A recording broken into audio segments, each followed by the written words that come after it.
nasa Dubai na po kami. Kaya si Pastor Echo, we consider him as our closest friend and pastor. Parang kapatid na po namin siya. He is a family to us. Kasi Ma'am Omar. So, sa umaga po ito, mag-testimony po ako. Alam po, ako po talaga, ang gift ko po talaga is teaching. Nasave po ako August 3, 2021.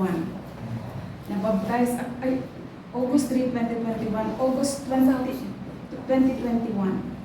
Ay, 2001.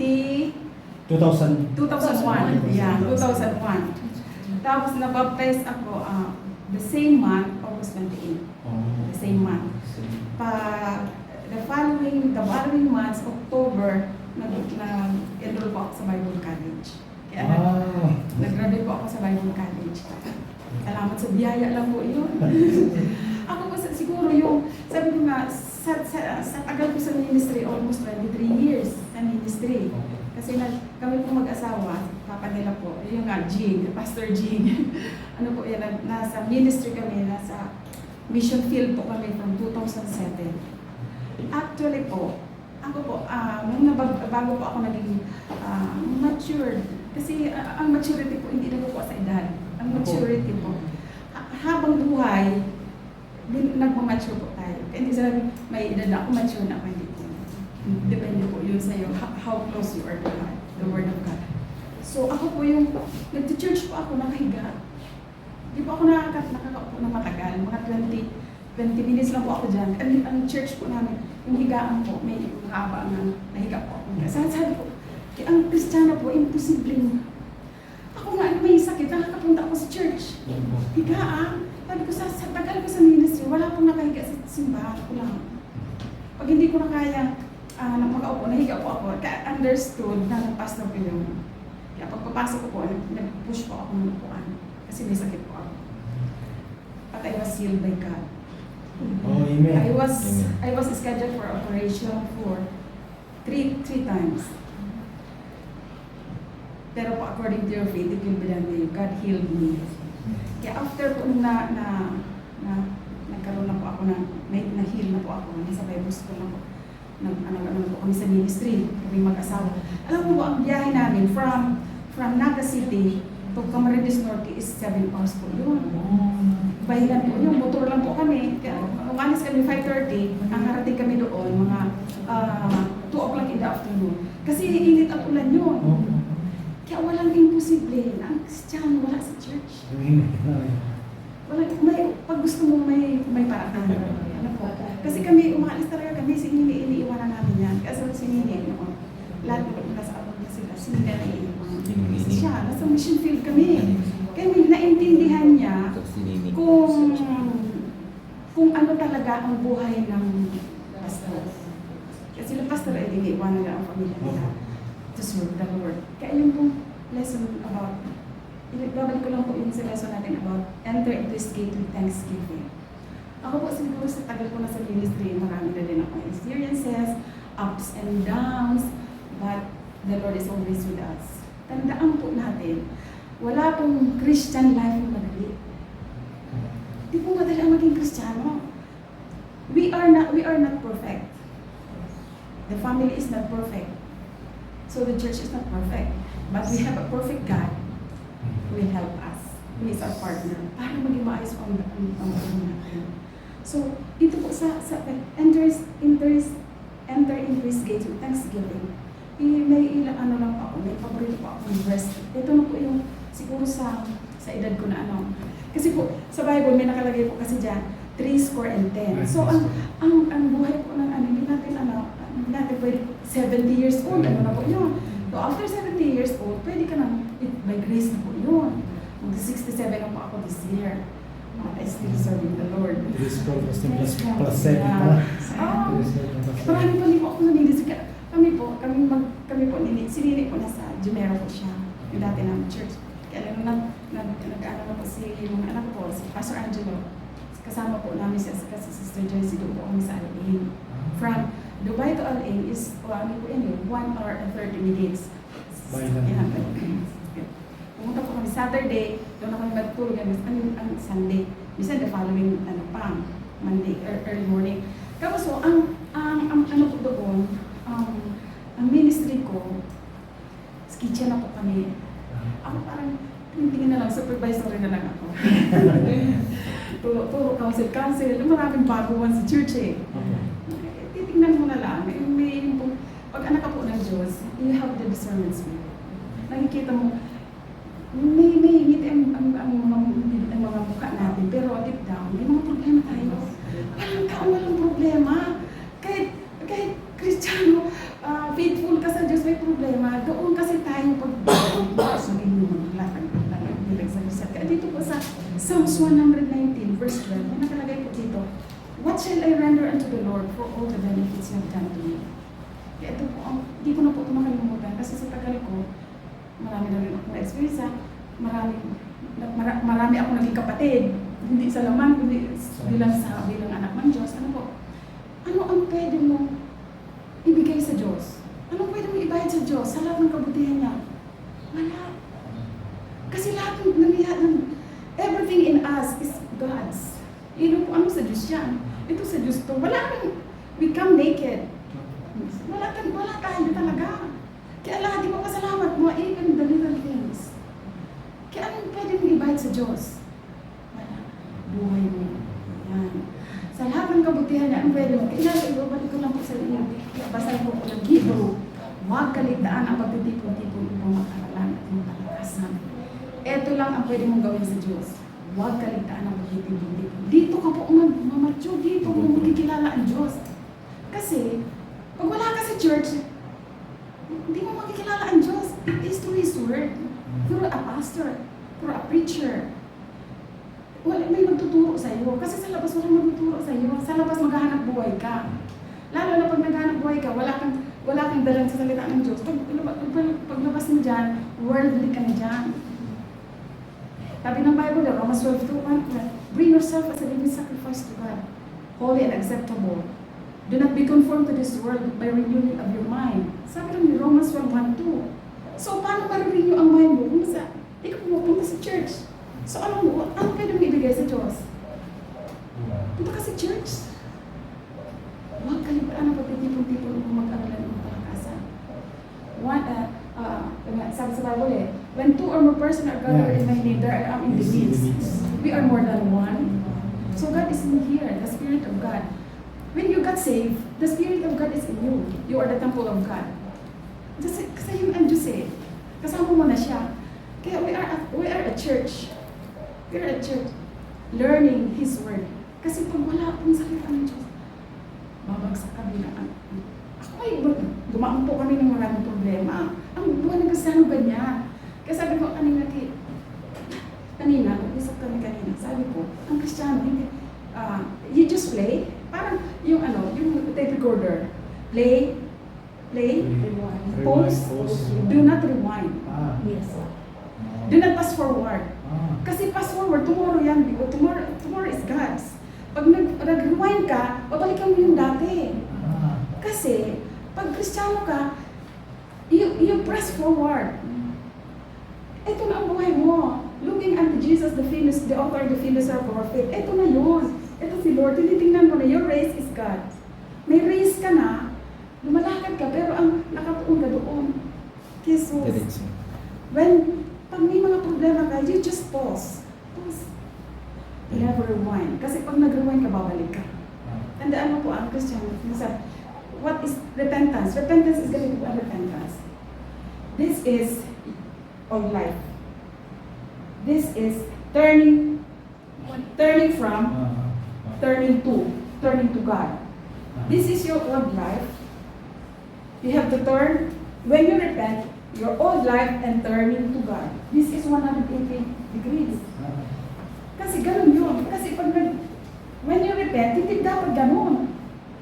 180. Kasi pag dito, your tendency is to go back. Kaya kung gusto mong baguhin ang buhay, sabi ng Bible do not conform to this world, but by renewing of your mind. How can you be renewed? Kung nasa labas ka, hindi ka pupunta ng church. No one can transform. Hindi ka mabago ang buhay mo. If you are not in the church, learn from His Word through a pastor, to the messenger of the Lord. So, this is your old life. This is your new life. Your race, ang race mo is looking unto Jesus, the author and the finisher of your faith. You have to look. Sabi ka, parang yung kabayo. Yung kabayo ko daw, may ganito. Kasi parang hindi siya... Wala. Kasi pag side by side, problema ka dyan sa side by side. Ganun lang. Focus. Ganun lang. Ganun po ang mag-transform. So, anong pwede kong ibayad sa Diyos? Wala kang pwede ibayad. Sarili mo lang. Bring yourself to God. Holy and acceptable. Yun lang yun. God can transform you into a better person. We are not good. Lahat tayo kasalanan sa Bible eh. Everyone is a sinner. Everyone comes short of the glory of God. Dahil makasalanan ng tao, nahiwalay ang tao sa Diyos, ano po ang kabayaran ng kasalanan? Kamatayan sa impyerno. When you don't have the Lord Jesus Christ, you will be in hell. So bakit tayo nasa church? Why are we in the church? Sabi nga dito, enter into His gate with thanksgiving. Ito tayo, with gladness. Make a joyful noise unto the Lord. Ito yun. Ano po ang bibigay sa Diyos sa sarili mo? Bring yourself as a living sacrifice to God. Hindi po, kaya po nga, tingnan po ang mga runner. Ang runner po, walang bulsa. Yung mga manipis, pag runner ka, wala yan. Kasi ang sabi ng Bible lang, lay aside heavy weight that can so easily beset. Lay aside. Lay aside. Ano yung mga lay aside? Paano ka tatakbo kung may mga dala-dala ka? Lay aside heavy weight. Ano yung mga heavy weight? Worries. Tema, ang dami. Inaubos. Ako po, ano may problema kayo? Sabi nga kasi kanina nakikinig kami ng preaching ni Pastor Nabla, sabi doon, you have to think of God in the morning. Dapat ang isip mo sa umaga pa lang, make a joyful noise unto the Lord. Rejoice in the Lord. Kaya buhay ka pa. Malaking biyaya yung pag-isip mo sa umaga, nakakaya ka pa. Oo, nakakaya ka. Blessing na yun. Isang maghapon pa. Busog na busog kami kanina, kumain kami sa hotel. Pagkain, hindi mo makakaya ang pagkain. So, lahat binigay ng Diyos. Everything comes from God because God is a faithful God. His mercy is new every morning. Great is thy faithfulness. Mercy is new every morning. Mahal naman po. Testimony ko. Sige po, sa magkala po. Hindi testimony with share ka na lang. Kumaano ko, teacher kasi ako nasama. Hinahanap-hanap ko yung magturo. So, salamat po sa Diyos. Kasi yun nga, ako sinasabi, may edad ako pero hindi ako mature. Kailangan lang sa Kristiyano, when you go to church, sa atin dati nating buhay, punta ka sa church, kung ka lang mag-umbisal. Biblically, that is not correct. Kasi ang sabi ng Bible, but if you confess to Him who is faithful and just to forgive your sin and cleanse you from all your unrighteousness, verse 10:9. So pag punta mo sa church, ready yourself. Kasi sabi ng Bible, bring yourself as a living sacrifice to God. When you worship the Lord, you should be cleansed. Malinis ka na. So, ano tayo? We are not perfect, but may banal na espiritu po. The desire of our heart, Lord, I want to be clean. Please forgive me. Be merciful to me. Pag kaya maiintindihan mo kung anong tinuturo. Kasi pag ang isip mo nasa labas, paano ka magbabago? Sa sayo rin yun. Sabi ng Bible yun God is a rewarder of those who diligently seek Him. If you seek the Lord with all your heart, magbabago ka. Kung marami akong nabago sa buhay ko sa biyaya ng Lord. Marami. Nagpasalamat ako sa Diyos. Kaya kailangan magdala kayo ng kaluluwa sa Diyos. Sabi ng Bible, John 15:16, you have not chosen me, but I have chosen you to go and bring forth fruit, and that your fruit must remain, and whatsoever you ask in the Father in my name, He may give it to you. What is the fruit? Ano po yung fruit? Fruit? Bunga. Bunga pwede po yung kaluluwa. Soul winning po. Soul winning. Kasi may reward doon.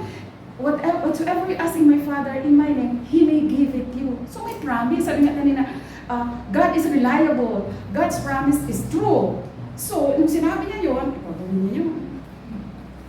Kasalamat sa Diyos. Ako ang Bible study ko sa aeroplano. Kasi pag nabibigay ako, mission field yun eh. In whatever, kung saan yung lugar ka, dinala ng Diyos, sino ka nakaupo ka? Mission field yun. Tandaan mo, pribileyo lang po ang mag-share ng salita ng Diyos. Isipin mo, anak ka ng Diyos. You are an heir sa heaven. Tagapagmana ka, tapos wala kang ginagawa, nakakaya yun. Wala kang reward. Tandaan mo po ang faith mo, ang magdadala sa'yo sa langit. Pero, faith without good works is useless. Kaya tabaw ka pa din. This is your faith. The vertical line, punta ka ng langit. The horizontal line, sabi, love thy neighbor as thyself. Who is your neighbor? Your family. So, in whatever place you are in, make it your mission field. Kasi ako sa hospital. Kung nasa hospital ako, nag-therapy ako, nag-share ako ng salita ng Diyos. Si Papa niya, nasa hospital, cancer patient. Kaya pag iniiwanan ko sila sa room, may mga nurses sa station ko pinabok wala mga ginagawa. Nag-share ako ng salita ng Diyos. Minsan sinasabi ko, diyan ka muna, pumunta ako sa isang room para mag-share ng salita ng Diyos. Kasi nakahiga siya, nag-share din siya. Yung mga nurses ang bumibisita sa kanya. Kasi ikaw na mission field nakahiga. Kung kahit anong sitwasyon mo, bubukas mo lang naman ang bibig mo eh. Ano sabihin mo? God loves you. When you love the Lord, love thy neighbor as thyself. Kasi pinaya ako sa aeroplano. Ang usapan namin mag-asawa, pag ang katabi ko, lalaki, transfer siya. Pero pag ang katabi ko, babae, kasi minsan tatuhan. Bahala ko dyan.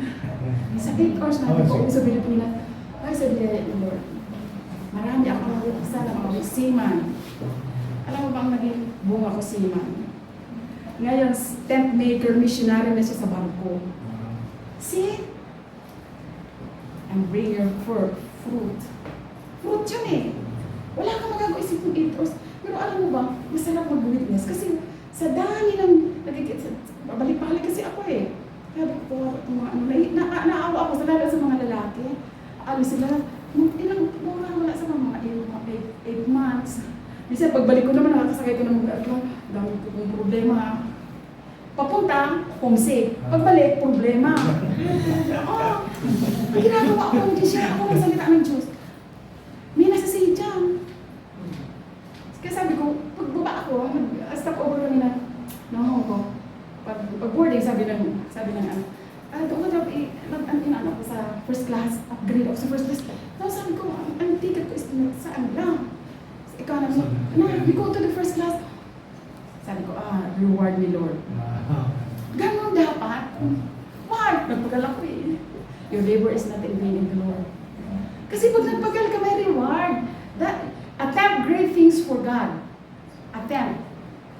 Gagawin mo ka lang ha. Ito, mag-Bible study ako. Attempt lang yan ha. Ang sunod dyan? Tama. Expect great things from God. See? Nag-attempt ka pa lang. Sa isip mo pa lang. Pinag-pray mo pa lang. That is paano na kung ginawa mo po? Desire kasi yun eh. Delight thyself in the Lord. And He shall give you the desire of your heart. So what is your desire? God's promise is true. Totoo ang sinasabi niya. Kaya, Bible. Kaya ang buhay po natin, wala po yan sa ano. Pasalamat ako po, nakakita ako mga lalaki sa Jordan po, pasalamat ako sa Diyos. Why? Alam mo ba? You are the head of the family. Being the head of the family. Pag ang lalaki, head of the family. Kasi kami lahat kami, si Papa niya, pastor. Kami dalawa, ng missionary. Si Angelo, si Pastor Angelo, pastor na rin siya. Tumatakas siya noon eh. Pag may Bible study sa bahay, siyempre, atenista yun eh. Nasa Jesuit, araw-araw. Si mama, kung saan-saan ang pumunta. Kasi Lunes, meron akong schedule, kung saan-saan ang schedule ko. Pero nasa baptist ako, sabi ko, nabusog ako. Busog ako ang baptist. Busog ako. Di mo na kami siksik. At sa dami ng, Diyos, biyayat ko yun. Sa dami ng pinapuntahan ko, ay, manarali yun, marami na po ako ng primary school, I know what the Baptist taught me. Tamang doktrina. Hindi na po ako, wala na ako ulo sa punta dito, punta doon, hindi na. Wala na rin ako sa Catholic. 23 years in ministry. Kaya tingnan ko, parang bata lang. Parang hindi alata. Kasi hindi ko matanong ko sa ministry. Kasi hindi ka, sabi, lay aside heavy weight. Lay aside. Ano bang ano ang problema mo, pera? God is a provider. That is the character of God. God is a provider. Walang pera, ask God. Ask and you shall receive. You shall find not. Pero kailangan ka trabaho ang Kristiyano kasi. Your labor is not in vain in the Lord. Kapag nagtrabaho ka, meron. Hindi ka pagkukulangan ng Diyos. Ang bulsa, Diyos ang nagpupulot niya. Basta tandaan niyo lang po pag nasa Diyos ka na, faith, ang faith mo is your requirement to go to heaven. That is 100% faith. Wala diyang walang good works yan. Faith alone. For by grace are you saved. Through faith, it is a gift of God.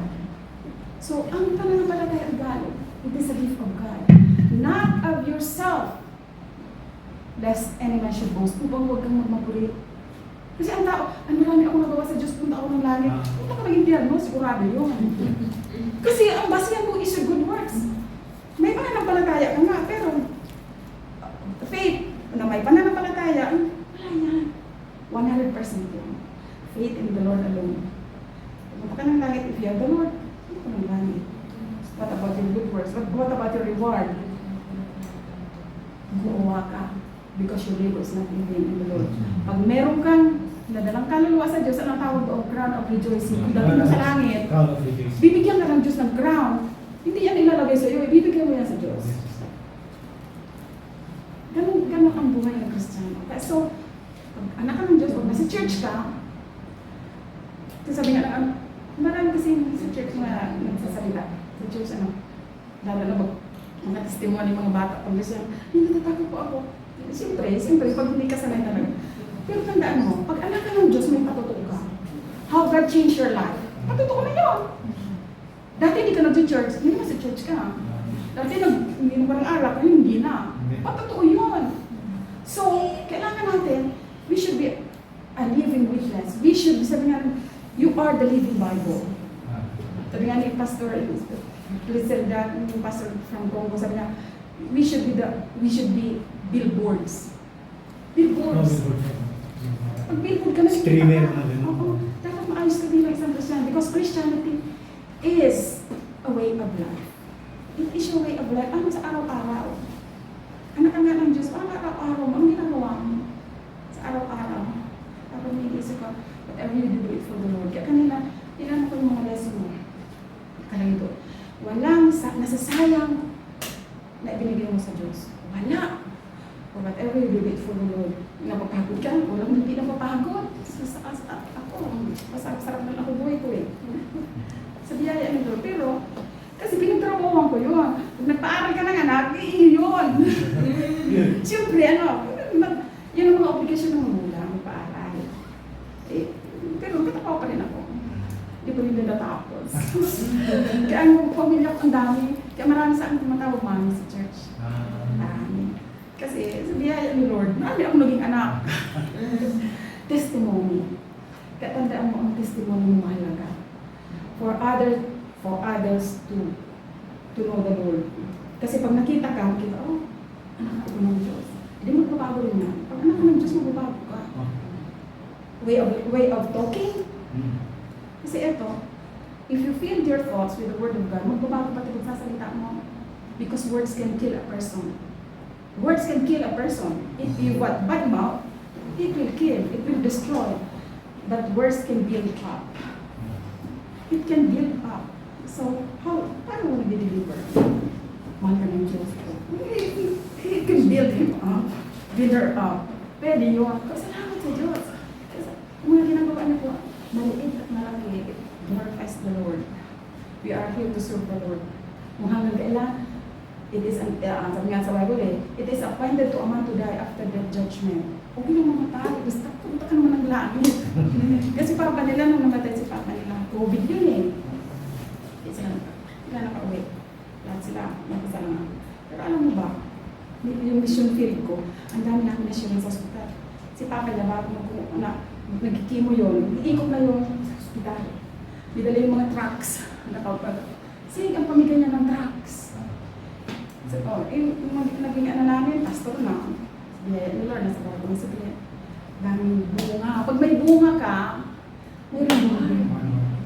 Ang reward kasi hindi yung, pag iniisip taas ka ng material things, ang reward kasi, you have peace of mind. Matutulog ka, higa mo walang, ano ka na eh. Pagkain mo wala, punta ka sa church. Sabi nga, wala nga yung pagkain, punta kami sa church kasi may pagkain sa church. Kain ka ng salita ng Diyos, kain ka pa dyan. Busog ka pa, totoo yun. Kasi marami nag-save dahil sa walang pamakain. Eh pag naimbita, pumunta sa church, sa church maraming pagkain sa church. Alam mo ba ngayon, yung testimony niya, pastor na siya. Oo, kasi pumunta siya sa church kasi wala siyang trabaho.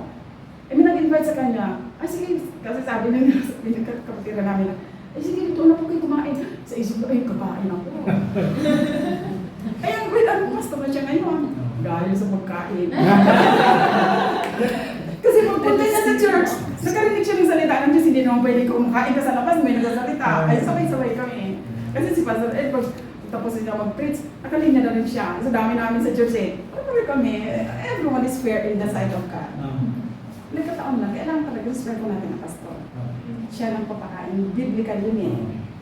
You have to respect the pastor. Now, pag kumakain na kami, may linya kami, pastor, makalinya din niya. Kaya masaya po ang maging Kristiyano. Kaya huwag niyong paghinayangan ang buhay niyo sa church. Kasi marami kayong God will bless you bountifully. Sabi nga sa Bible eh, the word of the Lord is settled in heaven. His faithfulness is unto all generation. Isipin mo, yung anak mo, ikaw, yung anak mo, yung apo mo, yung apo mo, ganun yung ka-faithful ang Diyos. Kaya hindi saya. Kaya sabi ko, matay ako ng anak mo, wala akong problema. Kasi nasa Diyos sila lahat eh. Kaya huwag mo problema pagkain. Kumain ka ng salita ng Diyos, be in the church, huwag kaligtaan ang pagtitipon-tipon upang mag-aralan at pagpalakasan. Dito lang yan. Wala sa labas. Sa labas, yan ang magagawin mong breastplate mo. Pang dito mo niya. Gagamitin mo niya. Pag may problema ka, psh! Pag may problema, psh! Salita ng Diyos yun ha. The Word of God. Breastplate. Ganon yun. Kaya salamat sa Diyos.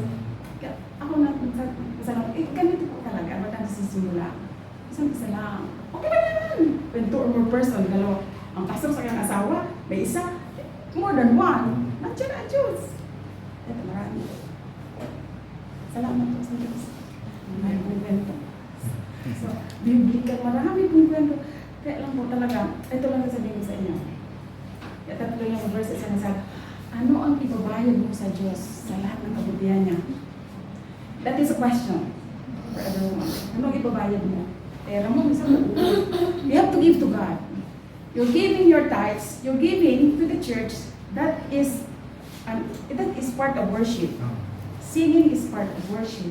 Serving is part of worship. So, you're giving, you have to give to the Lord. Kasi doon tayo, sabi nga, God loveth the cheerful giver.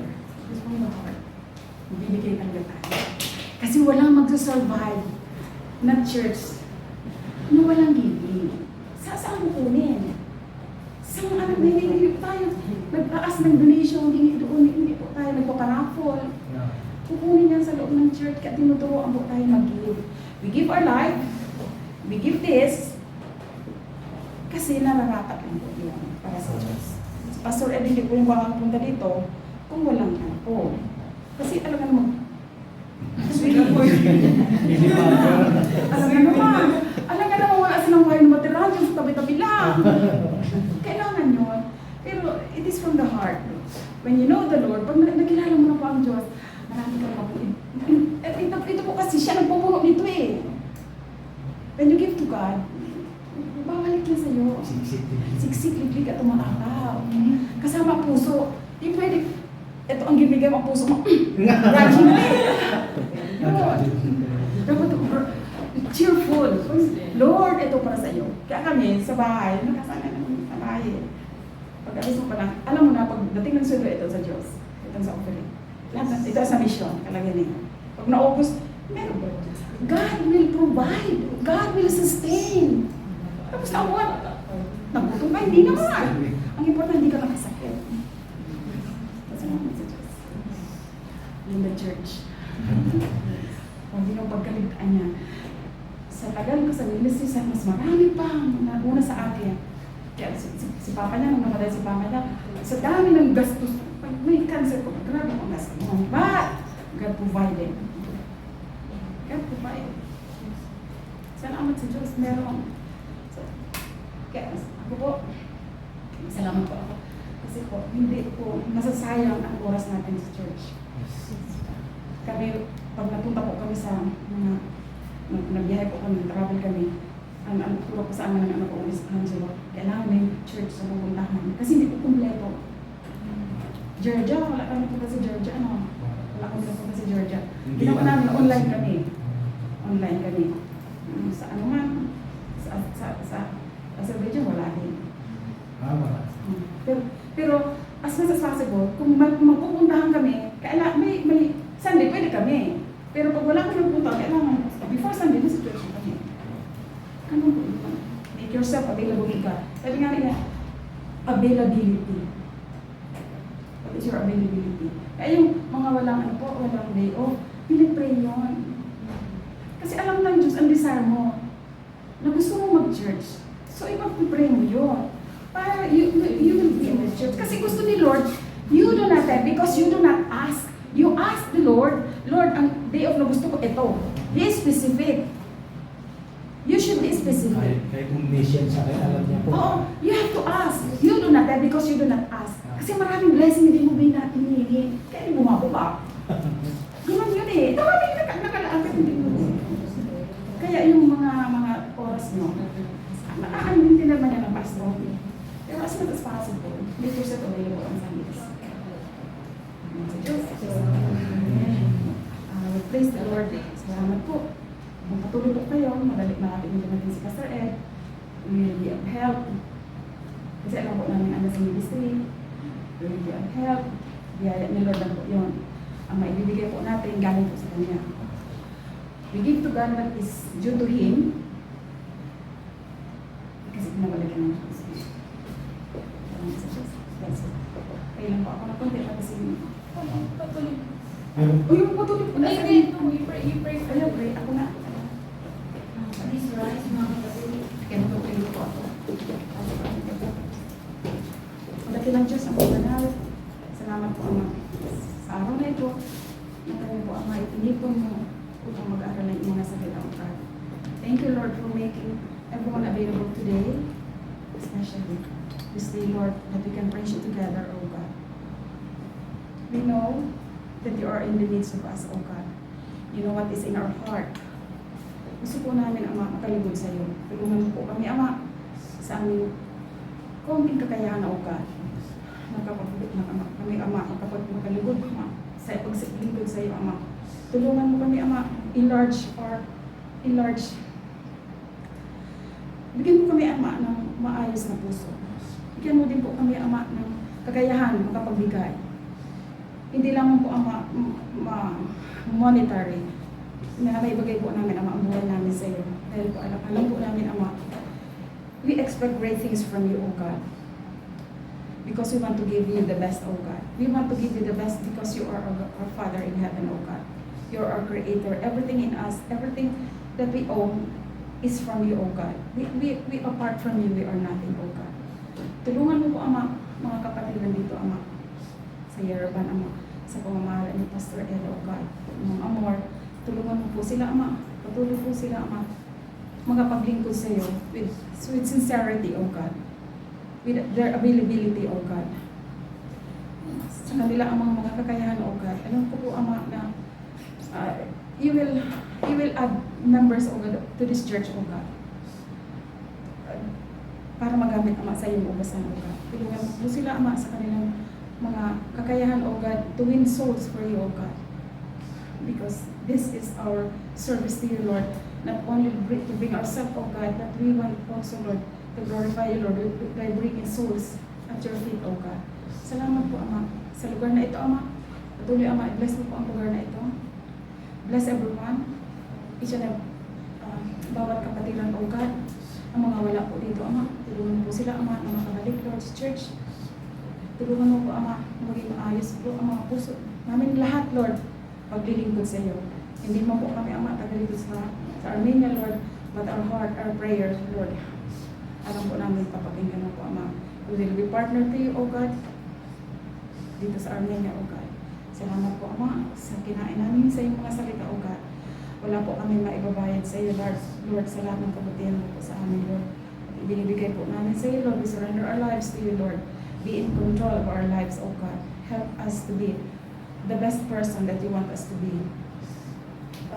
You have plans for us, Lord, not to harm us, Lord, but to bless us, O God. Bless also our families, Lord, in the Philippines, O God. Bless, Lord. Ingatan mo po, Ama, ang kanilang mga trabaho, O God. Patuloy mo po sila, Ama. Ingatan sa kanilang bawat trabaho, O God. Tulungan mo po, Ama, sila na maging liwanag po. Let their light so shine, O God, before men, O God. To be a witness, Lord, for your glory, O God. Lord, salamat po, Ama, sa kabing sa hapon ito. Binabalik po namin, Ama, sa iyo, ang pupuli, Ama, sa kasama, Lord, ng Banal na Espiritu, O God. If we have any iniquities in our heart, O God, Lord, we submit to you, Lord, because you are a merciful God. Your mercy is new every morning, O God. We confess to you, Lord, for all the unrighteousness in our heart, O God.